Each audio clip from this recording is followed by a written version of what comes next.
Hi friends, இன்னைக்கு ஒரு நைட்டியோட இது மெஷர்மெண்ட் தான் பார்க்க போகிறோம். ஒரு நைட்டிக்கு வந்து நெக்கோட வித்து வந்து 3 இன்ச் எடுத்துக்கோங்க, லென்த் வந்து 6 இன்ச் எடுத்துக்கோங்க. அதுக்கப்புறம் ஷோல்டர் வந்து 4 இன்ச் எடுத்துக்கோங்க. இப்போ நெக்கு ஷோல்டர் 2 சேர்த்து 7 இன்ச் வருது. அந்த 7 இன்ச்சை வந்து அப்படியே ஆம் உள்ள வந்து எடுத்துக்கோங்க. இப்போ உங்களுக்கு 38னா 40 சைஸ் வர்ற மாதிரி 40 வந்து 4 பிரிச்சோம்னா 10 இன்ச்சு, 10 இன்ச்சுக்கு 1.5 இன்ச்சு ஆட் பண்ணிக்கோங்க.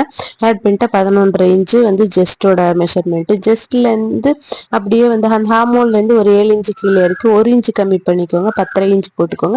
அப்புறம் 13.5 இன்ச்சில் கொண்டு போய் ஒரு 1.5 இன்ச்சு ஆட் பண்ணிக்கோங்க. அவ்வளோதான், நம்ம வந்து கீழே எடுத்துக்கலாம். இந்த நெக்கு ஸ்லீவுக்கு வந்து இந்த பேலன்ஸ் இருக்குது பாருங்கள், 7 இன்ச்சு எடுத்துட்டு அப்படியே ஒரு ஷேப் ஸ்லீவ் மாதிரி ஒரு ஷேப் எடுத்திங்கன்னா போதுங்க. அவ்வளோதாங்க, நம்மளுக்கு வந்து நைட்டியில் இவ்வளோது ஸ்டிச்சு கட்டிங் வந்து ஈஸியாக இருக்கும். நீங்கள் வந்து ஸ்டிச் பண்ணி பாருங்கள், பயந்துக்கிட்டே இருந்தீங்கன்னா எதுவுமே வராது. இப்போ நம்ம நைட்டி ரெடிமேட் வாங்கும்போது எப்படியெல்லாம் இருக்கோ அதோட மோசமாயெல்லாம் வராது.